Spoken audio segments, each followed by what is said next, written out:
From the New York Times, I'm Rachel Abrams, and this is The Daily.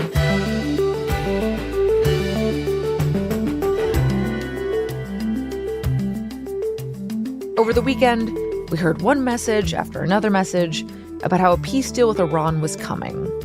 The framework was in place, we were told, and we were on the verge of it. And then suddenly, there was a new round of airstrikes and threats. And so today, I talked to my colleagues David Sanger and Tyler Pager about what happened and how to make sense of this dramatic reversal. It's Wednesday, May 27th. David, Tyler, welcome to The Daily. Thanks, Rachel. Great to be here. Thanks for having us. It's very exciting to talk to both of you at the same time in the D.C. studio. You've been working furiously over a very long holiday weekend that I think a lot of people went into with some sense that there might be a deal to end the war with Iran. And then we all went off to our weekends, not you two, of course, but we come back, and on Tuesday, not only is there no deal to end the war, but the United States, we learned, struck a bunch of targets in Iran on Monday night. So I think a lot of people are confused about the state of play and want to understand, how did we go from a feeling that something might be imminent to where we are today, Tuesday afternoon? Tyler, you were with the president all weekend. Why don't we start with you? Yeah, so we set out with this weekend thinking that there would be some significant development with the conflict with Iran, and really it could have gone either way, that there was serious progress toward an agreement or a resumption of military action. Mm-hmm. And kind of two ends of the spectrum. Exactly. So on Friday, I was part of the traveling pool of reporters with the president, and we had expected to travel to New York for a political event with Congressman Mike Lawler, and then continue on to Bedminster, New Jersey, where the president was expected to spend the weekend at his golf club, as he does many spring and summer weekends. So early Friday morning, I drop off my suitcase at the White House and come back around noon. And just before we leave, we're told the president will be returning to Washington directly, and he will not be spending the weekend at his golf club in New Jersey. Or at his son Don Jr.'s wedding in the Bahamas. I think that's when a lot of people realized that there might be something going on this weekend, when Trump announced that he was quite busy and might not be able to make it. Correct. So he was doing neither of those two things. He was coming back to the White House. And they didn't explicitly give us a reason. And at that moment, I asked a White House official, what should we expect for this weekend? And the White House official told me 50-50. 50-50, we're restarting the war. 50-50, we have a nuclear deal, or at least progress toward that. So on Saturday morning, the president posts on Truth Social about a call he had just had with a collection of leaders from the Arab world to discuss a peace deal that they are encouraging him to take. And he strikes quite an optimistic tone about what is developing. He says, if I recall correctly, that the final details of a deal are being discussed. They're going to be announced shortly. Yeah, and he doesn't give a lot of details. All that he says is, in addition to many other elements of the agreement, the Strait of Hormuz will be opened. And can I just pause here? Because at this point, I think people might be a little bit confused what we're talking about when we say a deal, when we refer to Trump saying a deal is going to be announced. David, when it comes to Iran, what are we talking about exactly when we say deal? Well, the president uses that phrase, obviously, to cover a wide range of things. But he wasn't talking about a nuclear deal. He wasn't talking about a missile deal. He wasn't talking about a deal that would actually get to any of the substantive issues that led him to attack Iran along with Israel, joining in with him on February 28th. What he was talking about really was a sort of memorandum of understanding, to put it in the real estate business world terms. Business terms of Donald Trump, that basically said that they would reopen the Strait of Hormuz, a process that would probably take 30 days or so by the time you demine it and figure it out, and then use the time, Secretary of State Rubio said up to 60 days, to negotiate on the real issues of substance.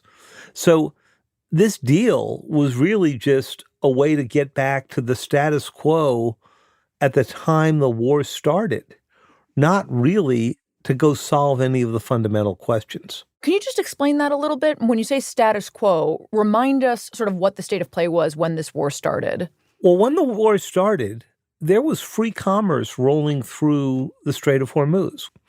The closing of the strait was a result of the war. It was not a cause of the war. The Iranians had never closed the strait before. And what did they discover, Rachel? They discovered this was an enormously powerful weapon that they had never flexed before. Leverage. They discovered that they had massive leverage. They discovered that even facing the world's biggest military force, one they clearly couldn't compete with on the battlefield, they had an enormous ability to disrupt the world economy. Mm-hmm. And this has been the largest disruption of energy supply in modern history. So suddenly the question came, why would they reopen this in a deal with the president over the weekend? And the answer is that really both sides are suffering right now. The Iranians are suffering because the president imposed a blockade that kept ships from going in and out of Iranian ports. And the U.S. was suffering because gas prices have gone so high. And so this deal is really just about opening the strait again, getting the oil flowing, bringing down the gas prices. It kicks down the road all of the harder issues about Iran's nuclear program, their missile program, that the president was saying until last week had to be resolved in this negotiation. And now what they're saying is, now, on second thought, let's get the oil flowing again, and we'll worry about that all later. I want to pause here, David, because I want to remind people where we are in the story of the U.S. versus Iran's nuclear program, which you mentioned is one of the issues at hand here. People might remember that last summer, the administration said that the United States had destroyed Iran's nuclear program. That's obviously not the case, as we see now. So what is each side asking for as it relates to the Iranian nuclear program? So his phrase was that the U.S. had obliterated it, and that made you think that it was gone forever. What he really did was bury it. The United States sent B-2 bombers in June of 2025. They used deep penetrating bombs to hit 3 major nuclear sites. And from all accounts we've gotten since, they did a pretty good job. They collapsed those sites, and including one in Isfahan, where there are 970 pounds of highly enriched uranium. This is the stuff that in a few days or a few weeks, you could turn into the kind of fuel you would use in a nuclear weapon. It would take you longer to build the weapon itself. So what do they want? The U.S. wants to get that near bomb grade uranium out of the country. The idea is to dig it up and give it up.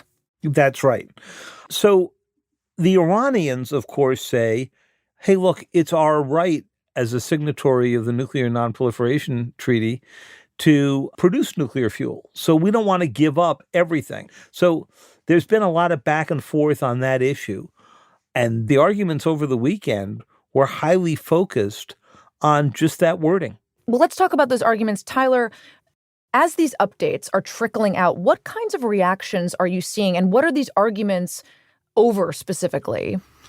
Yeah, I mean, this is getting right at the heart of what has been dividing much of Trump's base since the war began, which is those who think Trump should continue bombing Iran and, in their parlance, finish the job, and those who are opposed to the war and see the economic costs of it and worried about the politics of the war and want Trump to figure out a way out.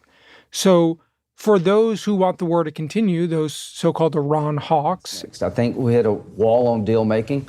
Like Senator Lindsey Graham of South Carolina, a close ally of President Trump, are quite concerned about the contours of the deal. Hurt them more, maybe they'll make a deal if you hurt them enough. But right now, I think they're trying to wait us out. I think they're playing games. And in the words of the president, I think they're crazy. I think he's right. He was quite worried that Iran was playing the United States and delaying negotiations over the most contentious issues in a way that would just kick the can down the road and be detrimental to the United States and to the region more broadly.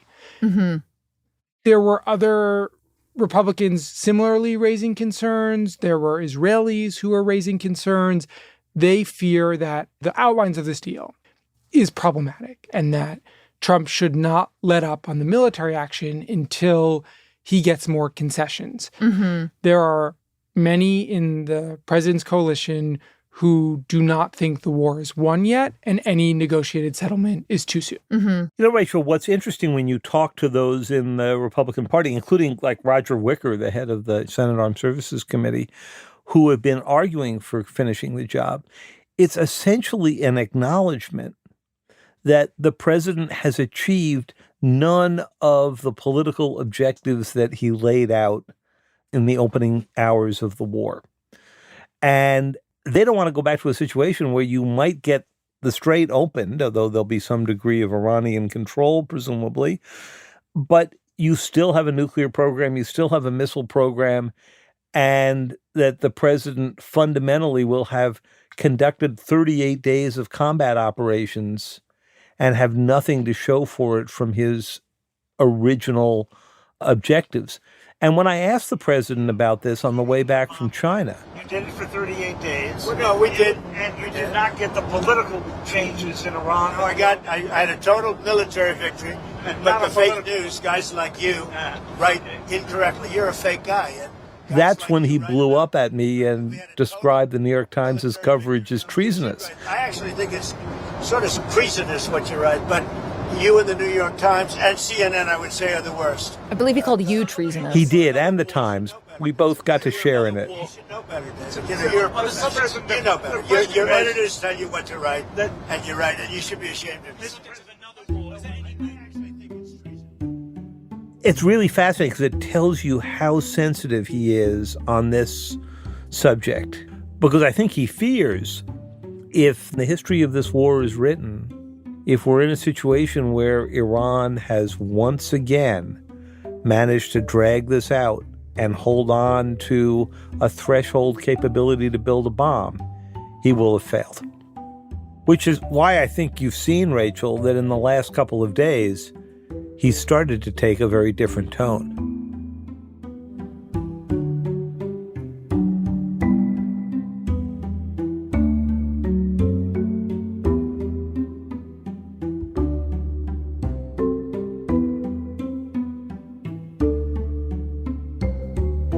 We'll be right back.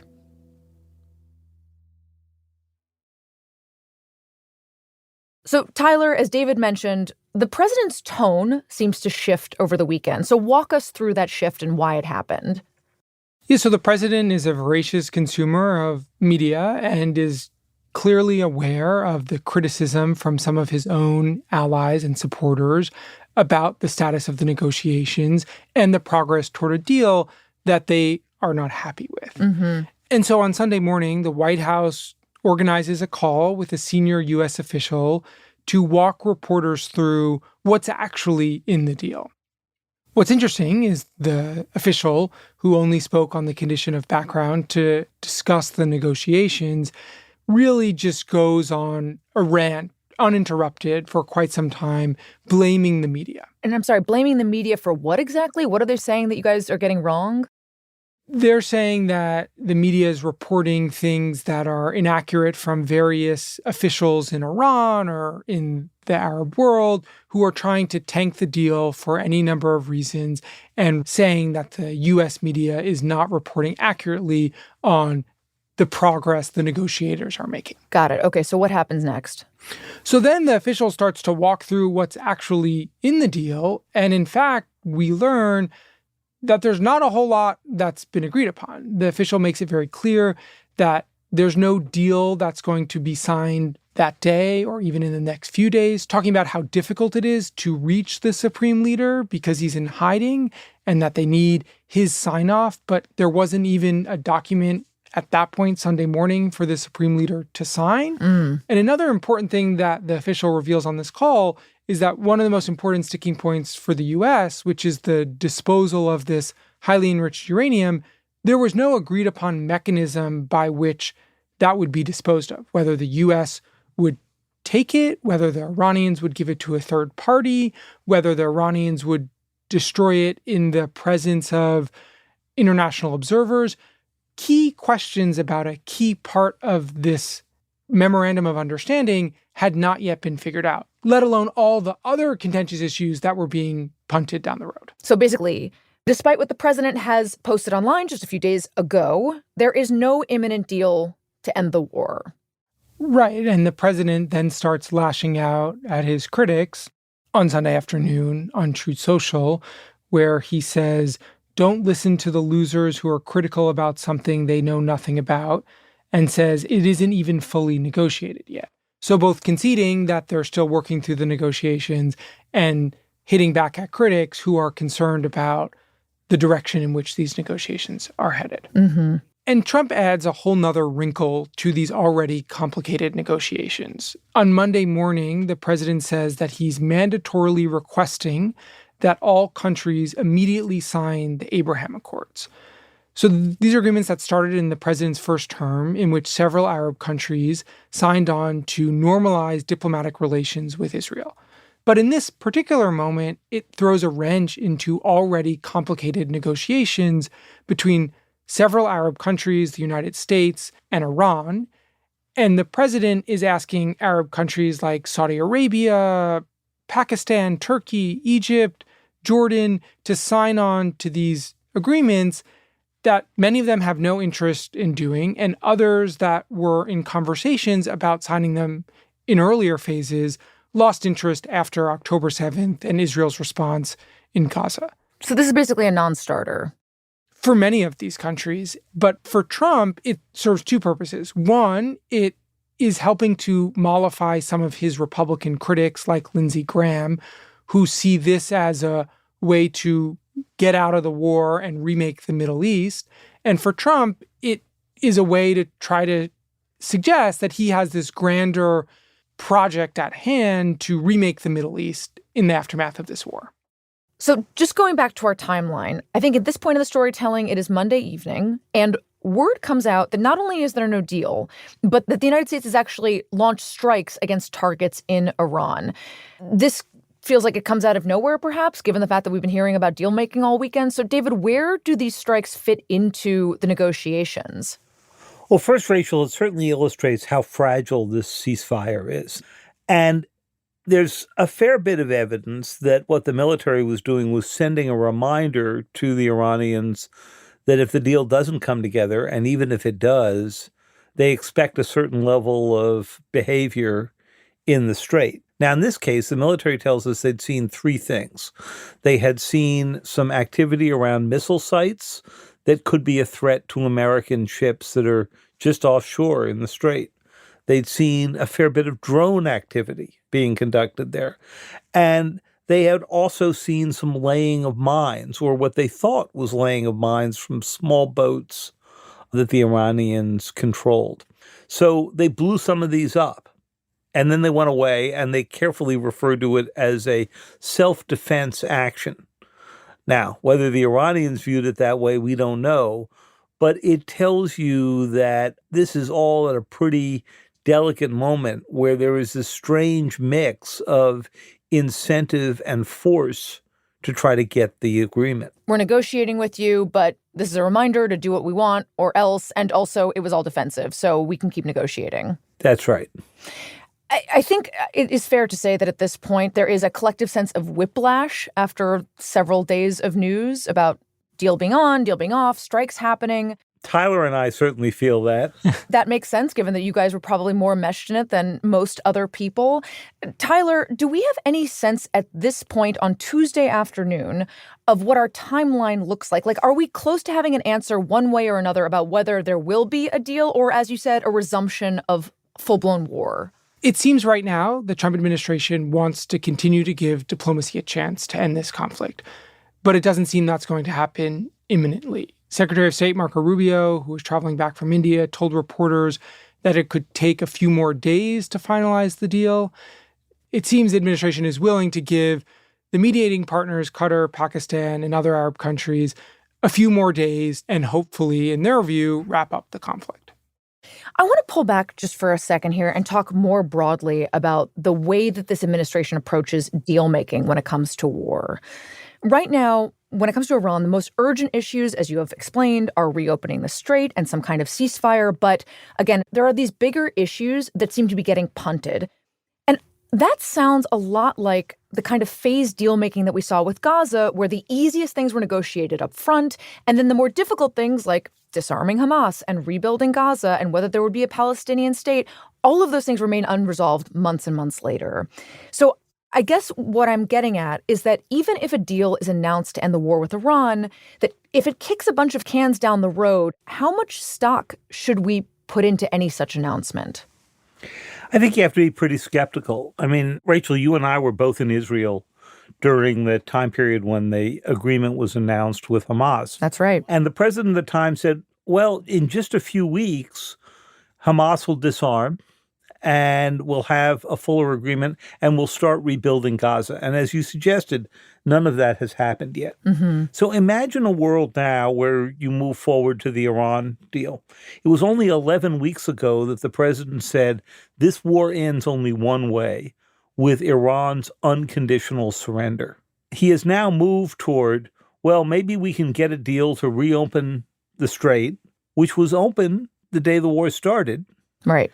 And then resume negotiations, which were underway before the war started. The goalposts keep moving, I think is what you're saying. Yeah, they do keep moving. And, you know, I've covered Iranian negotiations, mostly on the nuclear program, for 20 years, and they are masters of dragging this out. The deal with President Obama, whether you liked it or hated it, took 2 years to negotiate. Mm-hmm. And I think the Iranians are looking at President Trump and saying, look, this is all part of a 47-year-long conflict with the United States. If we can wait Donald Trump out for 2.5 years here, we're on to the next president, and all we need to do is be able to hold on to enough of our nuclear capability in that interim that we can then figure out what to do with it next. You know, I think by now in Trump's second term, we have seen this playbook from the president a number of times where basically it feels as though he announces a deal in order to claim a victory, but the details haven't quite been worked out yet. And perhaps there's hope from the administration that by the time the deal doesn't quite look like what was announced, people might not be paying a lot of attention. But with this war specifically, I think that for most Americans, the number one thing they care about is gas prices. And so, Tyler, I wonder if gas prices don't go down, will that tactic of announcing something and hoping people don't pay enough attention actually work? It's very unlikely, and we know that Republicans in the White House, on Capitol Hill, and around the country are deeply concerned about how these high gas prices are going to hurt them when voters go to the ballot box in November for the midterm elections. And so if the strait is not reopened soon, we could see gas prices eclipsing $5 a gallon. And that is an extremely dangerous position for Republicans to be in a competitive midterm election cycle. And so there is a lot of pressure for the president to get this strait reopened. Unlike other conflicts that don't affect Americans on a daily basis, this one does.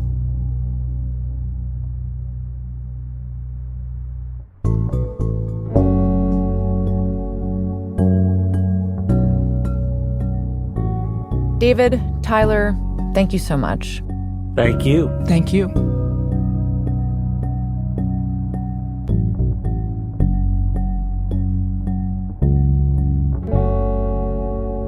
We'll be right back.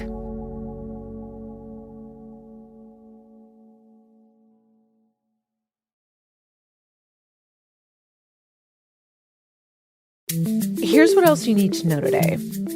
On Tuesday, Ken Paxton, the Texas Attorney General who received President Trump's endorsement last week, won the Republican primary for Senate, scrambling the upcoming midterm battle in the state. Paxton, who had been marred by scandals, including an impeachment 3 years ago, defeated Senator John Cornyn, a four-term Republican who had not faced a close general election in his more than 20 years in the Senate. Tonight, we just made history. In his victory speech, Paxton thanked the president for backing him over the objections of most other Republicans. When everyone in Washington told him to abandon me and abandon the people of Texas, he didn't listen. Instead, he gave his complete and total endorsement.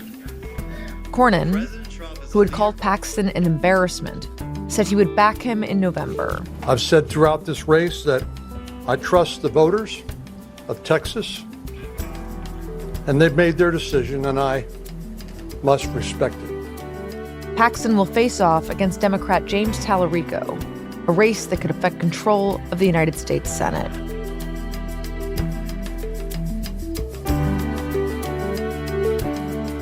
Today's episode was produced by Claire Tennisgetter and Jessica Chung. It was edited by Michael Benoit and Patricia Willens, and contains music by Marian Lozano.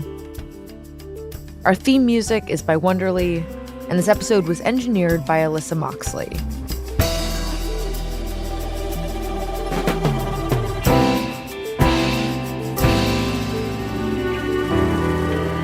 That's it for The Daily. I'm Rachel Abrams. See you tomorrow.